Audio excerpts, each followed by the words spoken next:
Movie के start में हमें गौरव मौर्य को दिखाया जाता है जो कि यूनिकॉर्न फैक्ट्री का एक वर्कर है और वो ऐसे ही बैठ के सोशल मीडिया पे अपनी फ्रेंड शालू का पोस्ट चेक कर रहा था। और इसी बीच हमें ये भी पता चलता है कि गौरव जो है वो शालू को पसंद करता है, बट गौरव ने अपनी ये फीलिंग कभी शालू के सामने एक्सप्रेस नहीं की है जिससे कि उसे पता चले कि शालू उसके बारे में क्या फील करती है। तो बेसिकली गौरव उन लोगों में है जो कि दोस्त बन के वन साइडेड लव करते हैं। तभी वहाँ पे एंट्री होती है देव प्रकाश की जो कि घर के लिए निकल रहा था और वो जाते वक्त गौरव को बताता है कि उसने हाल ही में शालू को प्रपोज किया है और शालू ने भी हाँ कह दी है। और ये बात सुनते ही गौरव का दिल टूट जाता है। उसी वक्त देव को शालू का कॉल आता है और वो बात करते हुए फैक्ट्री से बाहर निकल ही रहा था। तभी वो देखता है कि वहाँ की एक मशीन में कुछ मूवमेंट हो रहा है और जब वो चेक करने जाता है तब वो मशीन उस पर अटैक कर देती है और उसकी गर्दन मोड़ के उसे मार देती है। अब कट टू 6 महीने बाद का सीन दिखाया जाता है जहाँ पर यूनिकॉर्न ग्रुप अपने 50 इयर्स को सेलिब्रेट कर रही है और इस इवेंट में शालू भी आई है जो कि यूनिकॉर्न ग्रुप की एक एम्प्लॉई है और वो अपने साथ गौरव को लेकर आई है। तो जब यूनिकॉर्न ग्रुप के डायरेक्टर अपनी स्पीच दे रहे थे तभी उन्हीं की कंपनी का एक एक्स एम्प्लॉय फरीदी ऑब्जेक्शन उठाता है कि अगर आपकी कंपनी और आपकी कंपनी की मशीनें इतनी अच्छी है तो आपने देव प्रकाश की मौत के लिए मुझे क्यों जॉब से निकाल दिया। अब फरीदी जो है वो यूनिकॉर्न फैक्ट्री में सेफ्टी ऑफिसर था,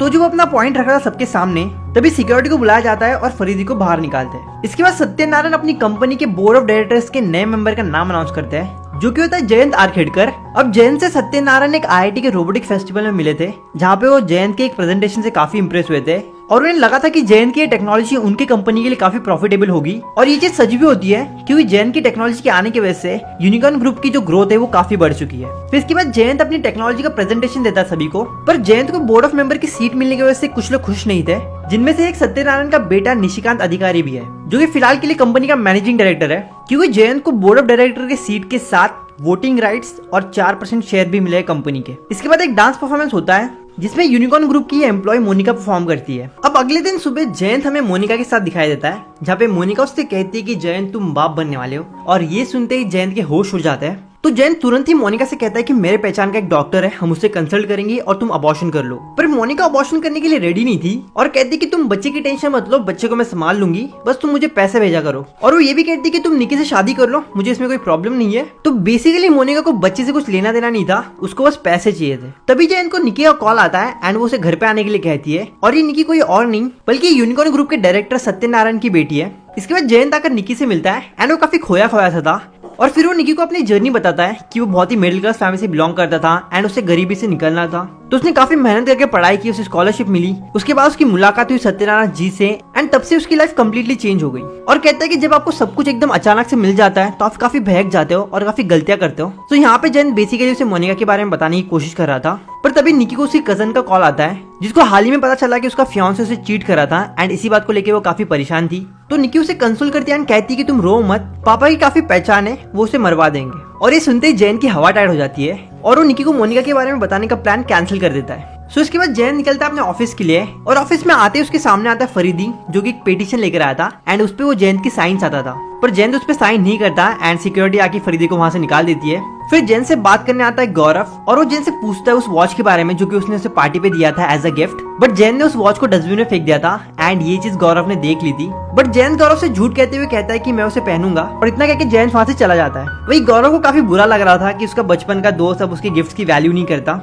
आगे में देखने मिलता है कि ऑफिस के लोग जयंत का वेलकम करते हैं उसके नए कैबिन में। फिर कैबिन के अंदर शालू जयंत को बताती है कि तुम्हारे लिए कुछ मेल्स आए हैं, जिनमें से एक में जयंत और मोनिका के कुछ फोटोज थे साथ में, और लेटर पे लिखा था कि अगर तुम नहीं चाहते कि ऑफिस के लोगों को पता चले तुम्हारे और मोनिका के बारे में तो आज रात 11 बजे होटल प्रिंस समर में आ जाना। ये चीज देख के जयंत डर जाता है एंड वो समझ जाता है कि मोनिका उसे ब्लैकमेल करने की कोशिश कर रही है। इसके बाद रात को जयंत जाता है होटल प्रिंस समर में इस पूरे मामले को सॉल्व करने के लिए, पर वहाँ पे उसे दिखाई देता है निशिकांत अधिकारी और जयंत उसे चीजें एक्सप्लेन करने की कोशिश करता है कि ये सब बस एक मिसअंडरस्टैंडिंग है। पर निशिकांत उससे कहता है कि मुझे कुछ लेना देना नहीं है, तुम्हारी लाइफ में क्या चल रहा है, तुम मेरी बहन को धोखा दे रहे हो, मेरे पापा को धोखा दे रहे हो, मैं बस मोनिका का मैटर हमेशा के लिए खत्म करना चाहता हूँ क्योंकि वो मुझे भी ब्लैकमेल कर रही है ये कहकर कि उसके पेट में मेरा बच्चा पल रहा है। और उस रूम में इन्हीं की कंपनी वाला अकाउंटिंग डिपार्टमेंट का अरविंद भी था एंड मोनिका इसे भी सेम ब्लैकमेल कर रही थी कि उसके पेट में अरविंद का बेटा पल रहा है। सो मोनिका ये सब कुछ यहाँ पे पैसों के लिए कर रही थी और निशिकांत समझ चुका था कि अगर ऐसे ही चलता रहा तो मोनिका इनकी लाइफ में और भी प्रॉब्लम लेके आएगी। So once for all Nishikant Monika का खेल खत्म करना चाहता था। तो निशिकांत का प्लान था कि वो मोनिका को मार देगा,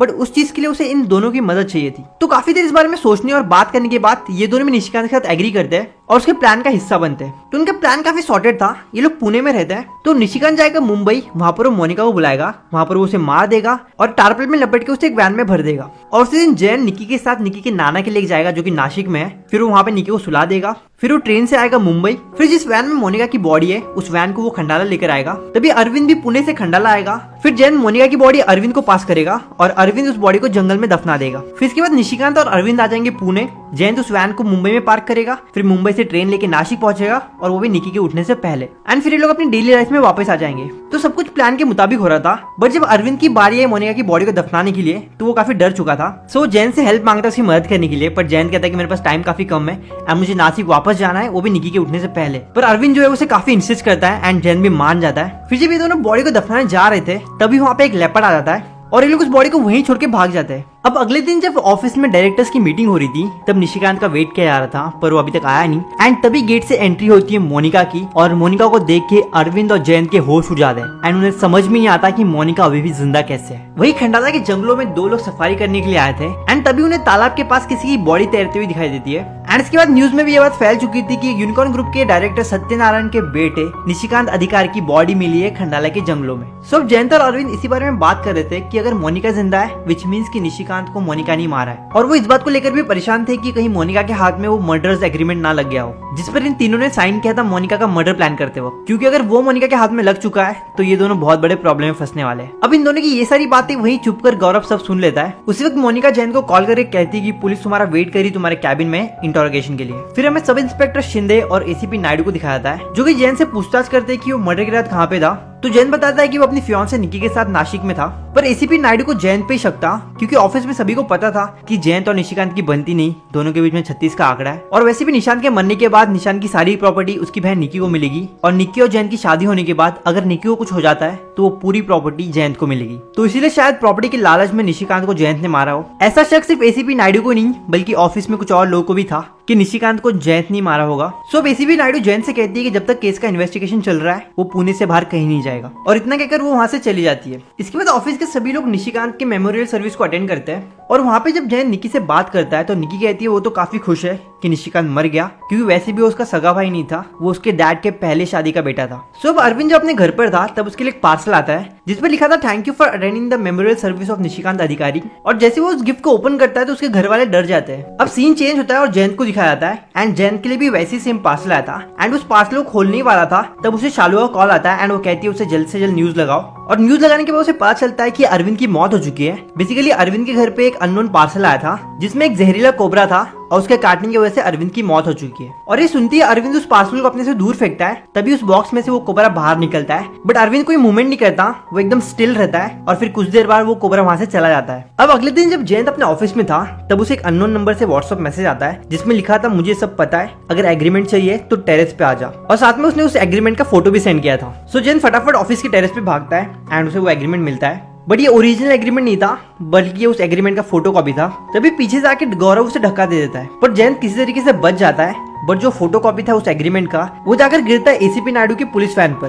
सो अब जयंत को कुछ भी करके वो एग्रीमेंट पेपर एसीपी नायडू के हाथ में लगने से बचाना है। सो जयंत किसी तरीके से बिल्डिंग के अंदर घुसता है एंड फिर नीचे आकर एक कार पे से बर्ड वेस्ट को अपने टी शर्ट पे लगाता है एंड उस वेस्ट को साफ करने के बहाने से फटाफट से उस एग्रीमेंट को ले लेता है। सो ये सब देख के एसीपी नायडू जयंत से कुछ क्रॉस क्वेश्चन करती है एंड पूछती है कि इतने हाफ क्यों रहे हो। तो जयंत कहता है कि मैं हर रोज 10,000 स्टेप भागता हूँ ना तो 500 स्टेप बाकी है बस। फिर एसीपी नायडू वहां से चली जाती है एंड फिर वहां पर आता है गौरव और वो जयंत को देख काफी शॉक हो जाता है क्योंकि उसने जयंत को इतनी ऊपर से फेंका था फिर भी जयंत जिंदा है। तो उसे समझ में नहीं आता कि ऐसा हुआ कैसे। सो अब रात के वक्त जयंत मोनिका को मारने का प्लान बनाता है क्योंकि मोनिका ने निशिकांत और अरविंद को मार दिया है, इवन उसको भी मारने की कोशिश किया था और उसे यही लग रहा था कि मोनिका ने आज उसे धक्का दिया ऑफिस की टेरेस पर से। सो अपने इसी प्लान को एग्जीक्यूट करने के लिए जयंत जाता है मोनिका के घर एंड फिर इन दोनों में बातों ही बातों में बहस होने लगती है और फिर जयंत मोनिका के ऊपर अटैक कर देता है और मोनिका भी अपने सेल्फ डिफेंस पे जयंत पे अटैक करती है। फिर जयंत अपने बेल्ट से मोनिका का गला दबा देता है एंड ऑलमोस्ट मोनिका मरने वाली थी तब जयंत उसे छोड़ देता है एंड फिर उसी बेल्ट से जयंत को मोनिका मारती है। फिर जयंत रोने लगता है तब मोनिका उससे पूछती है कि रो क्यों रहे हो। तो जयंत कहता है कि मुझे यूनिकॉर्न जॉब प्रमोशन वगैरह कुछ भी नहीं चाहिए, मैं जा रहा हूँ पुलिस को सब सच बताने के लिए। तुमने निशिकांत और अरविंद को मारा है और मुझे भी 2 बार मारने की कोशिश की है। तब मोनिका कहती है कि मैंने किसी को नहीं मारा है, हाँ मैं उस दिन गई थी मुंबई निशिकांत से मिलने के लिए पर वो मुझे मिला नहीं तो मैं वापस आ गई पुणे। और वो ये भी कहती है कि अगर मैं तुझे मारने का सोचूंगी तो फिर मुझे पैसे कौन देगा। फिर वाइन पीते हुए मोनिका जैन से कहती है कि शायद मुझे पता है कि ये सब किसने किया है, और उसी वक्त निकी का कॉल आता है जैन को। फिर जैन निकी से बात करता है एंड कॉल कट होने के बाद देखता है कि मोनिका मर चुकी है। सो ये देख के जैन डर जाता है, तो फटाक से अपने वाइन ग्लास पर से वो अपने फिंगरप्रिंट मिटाता है और मोनिका के घर के डोर लॉक पर से अपने फिंगरप्रिंट मिटाता है एंड उसके बाद जैन वहां से चला जाता है। अब सुबह तक सभी को पता चल चुका था कि मोनिका की मौत हो चुकी है। तो बेसिकली किसने मोनिका की वाइन की बोतल में इंजेक्शन से सांप का जहर डाला था एंड उसी वाइन को पीने की वजह से मोनिका की मौत हुई है। सो लकीली जैन ने वो वाइन रात को पिया नहीं था, वरना वो भी मर जाता। इसके बाद जयंत आता है कंपनी के डायरेक्टर सत्यनारायण से बात करने के लिए और वो कहता है कि अब तो शालू को भी लग रहा है कि मैंने मोनिका को मारा है। तब सत्यनारायण उसे बताता है कि शालू के हाथ में एक फाइल लगी है जिसमें देव प्रकाश की मौत की इन्वेस्टिगेशन रिपोर्ट है और उसमें स्टेट किया है कि तुम्हारे मशीन में कुछ प्रॉब्लम हुआ था जिस वजह से देव प्रकाश की मौत हुई है एंड ये रिपोर्ट निशिकांत ने बनाई थी। बट उस वक्त उस पूरे सिचुएशन को सत्यनारायण जी ने संभाल लिया था और जयंत को भी बचा लिया था एंड इस पूरे केस का इल्जाम फैक्ट्री के सेफ्टी ऑफिसर फरीदी पे लगाया गया था एंड उस वजह से उसे जॉब से भी निकाला गया। तो अब सत्यनारायण जयंत से कहता है कि जब तक ये पूरा मामला शांत नहीं होता तुम लीव ले लो, और ये भी कहते हैं कि मैं तुम्हें कंपनी से नहीं निकाल रहा हूँ, बस कुछ वक्त के लिए दूर रख रहा हूँ। तो सत्यनारायण से बात करने के बाद जयंत जाता है फरीदी से मिलने के लिए एंड उसे सॉरी कहता है कि उसकी गलती की वजह से फरीदी की जॉब गई है। तब फरीदी उससे कहता है कि तुम्हें अपने बनाए हुए मशीन पे भरोसा नहीं है क्या? तुम्हारे मशीन में कोई प्रॉब्लम नहीं था, बल्कि किसी की सोची समझी साजिश है तुम्हें कंपनी से निकालने के लिए। और इन दोनों को ही कंपनी के मेंबर थमन पे डाउट था। तो ये सारी बातें जयंत जाता शालू को बताने के लिए, क्योंकि वो शालू को अपनी बहन जैसी मानता है और उसे कहता है कि देव को मैंने नहीं मारा है क्योंकि मेरे मशीन में कोई प्रॉब्लम नहीं था, बल्कि किसी ने मैन्युअली उस मशीन को यूज करके देव को मारा है। तो इसके बाद जयंत गौरव को लेकर यूनिकॉर्न फैक्ट्री जा रहा था। तब रास्ते में गौरव उसे मारने की कोशिश करता है पर नहीं मार पाता। फिर फैक्ट्री में आने के बाद जयंत अपने मशीन की डाटा एंट्री को रिकवर करता है और उसे पता चलता है कि जब देव की मौत हुई थी उस वक्त उसकी मशीन को कंपनी के एम्प्लॉय गौरव ने मैन्युअली यूज की थी। और जैसे ये बात जयंत को पता चलती है वो कुछ रिएक्ट करे उससे पहले गौरव उस पर अटैक कर देता है एंड फिर कुछ देर इन दोनों के बीच में फाइट चलती है। बट इस फाइट में गौरव जयंत को डाउन कर देता है एंड फिर वो जयंत को पूरी कहानी बताता है कि उस रात को देव ने उसका दिल तोड़ा था, ये बता करके शालू को उसने प्रपोज किया है और शालू ने भी हाँ कर दिया है क्योंकि वो शालू से प्यार करता था, इसलिए उसने मशीन का मैनुअल कंट्रोल लेके देव को मार दिया। बट वो चीज करते हुए उसे निशिकांत ने देख लिया था। बट निशिकांत इस सिचुएशन का फायदा उठाना चाहता था और वो देव की मौत के लिए जयंत की मशीन को जिम्मेदार ठहराकर जयंत को कंपनी से निकालना चाहता था। बट उस टाइम पे सत्यनारायण ने जयंत को बचा लिया था और पूरा इल्जाम फरीदी पे लगाया था। इसके बाद से निशिकांत गौरव से काफी सारे काम करा के लेता था अपने एंड उसने मोनिका के घर पर कैमरा भी इंस्टॉल कराए थे और उन्हीं कैमरा की मदद से उसने मोनिका और जयंत के फोटो क्लिक किए थे। एंड फिर निशिकांत गौरव को मोनिका को मारने के लिए कहता है पर गौरव ये काम करने से मना कर देता है। तो निशिकांत उसे धमकी देता है अगर तू ये काम नहीं करेगा तो मैं शालू को तेरा पूरा सच बता दूंगा। एंड ये सुनते ही गौरव का दिमाग खराब हो जाता है एंड वो निशिकांत को ही मार देता है। एंड तभी उसे निशिकांत के जेब में से वो मर्डर वाला कॉन्ट्रैक्ट भी मिलता है जिसमें अरविंद और जयंत ने भी साइन किया था। सो फिर डिसाइड करता है कि वो अरविंद और जयंत को ही मारेगा क्योंकि फिर वरना कल को अरविंद और जयंत भी आगे कह सकते हैं कि हम शालू को तुम्हारा सच बता देंगे। फिर उस सांप की मदद से अरविंद को मारता है एंड उसने जयंत को भी 2 बार मारने की कोशिश की पर जयंत बच गया। बट मोनिका को उसने नहीं मारा है, किसी और ने मारा है और वो पता लगाने की कोशिश कर रहा है कि मोनिका को किसने मारा है। फिर इसके बाद गौरव जयंत को भी उसी तरीके से मारने की कोशिश करता है जिस तरीके से उसने देव को मारा था। बट बीच में वो मशीन रुक जाती है तो गौरव जयंत को आकर मारने लगता है एंड कहता है कि देख कैसी मशीन बनाई है, काम भी नहीं करती ढंग से। बट तभी हमें पता चलता है कि उस मशीन का कंट्रोल जयंत ने अपने वॉच की मदद से खुद के पास ले लिया है एंड फिर वो उसी मशीन से गौरव को मार देता है। फिर इसके वहाँ पे पुलिस आ जाती है एंड पूरे सिचुएशन को अपने कंट्रोल में लेती है और गौरव की मौत के लिए जयंत पे कोई केस नहीं लगता क्योंकि गौरव को जयंत ने अपने सेल्फ डिफेंस के लिए अटैक किया था और पुलिस को ये पता चल चुका था कि देव, निशिकांत और अरविंद को गौरव ने मारा था।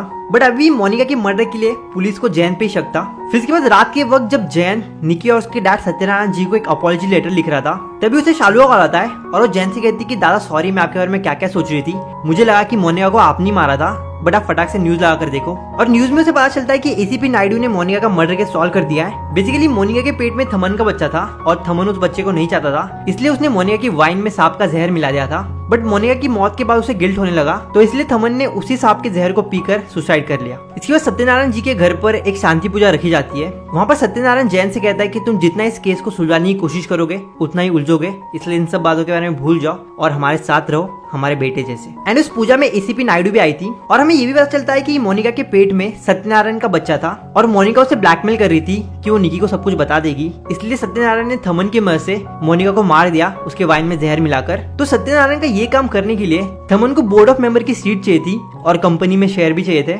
इसलिए सत्यनारायण ने एसीपी नायडू के साथ मिलकर थमन का चैप्टर क्लोज कर दिया और इसी के साथ ये पूरा मर्डर वाला खेल खत्म हो जाता है। बट अभी भी जयंत के लिए एक काम बाकी था, वो मोनिका का मर्डर एग्रीमेंट डिस्ट्रॉय करना, क्योंकि उस पर जयंत के भी साइन थे और वो एग्रीमेंट गौरव को मिल चुका था। सो अगर अब वो एग्रीमेंट किसी के भी सामने आता है तो गौरव के लिए प्रॉब्लम क्रिएट होगी। तो सबसे पहले गौरव जाता है यूनिकॉर्न फैक्ट्री, वहां पर भी उसे वो एग्रीमेंट नहीं मिलता। फिर वो जाता है शालू के घर पर एंड वहां पर भी उसे वो एग्रीमेंट नहीं मिलता। फिर वो जाता है अंगोला गौरव के घर एंड वहां पर फाइनली उसे वो एग्रीमेंट मिल जाता है। फिर उस एग्रीमेंट को जलाता है। बट तभी वहाँ पर 2 सांप आ जाते हैं। सो अब जयंत इन सांपों से बचता या फिर नहीं, इसी सस्पेंस के साथ ये मूवी यहीं खत्म होती है। इस मूवी को गाइस मैंने पर्सनली काफी एंजॉय किया है एंड इस मूवी से जो मेरा पर्सनल फेवरेट कैरेक्टर रहेगा वो है एसीपी नायडू। लाइक उनका जो कॉमिक अंदाज था मुझे बहुत पसंद आया। सो दैट्स ऑल, मैं आपसे मिलता हूँ अगले वीडियो के साथ।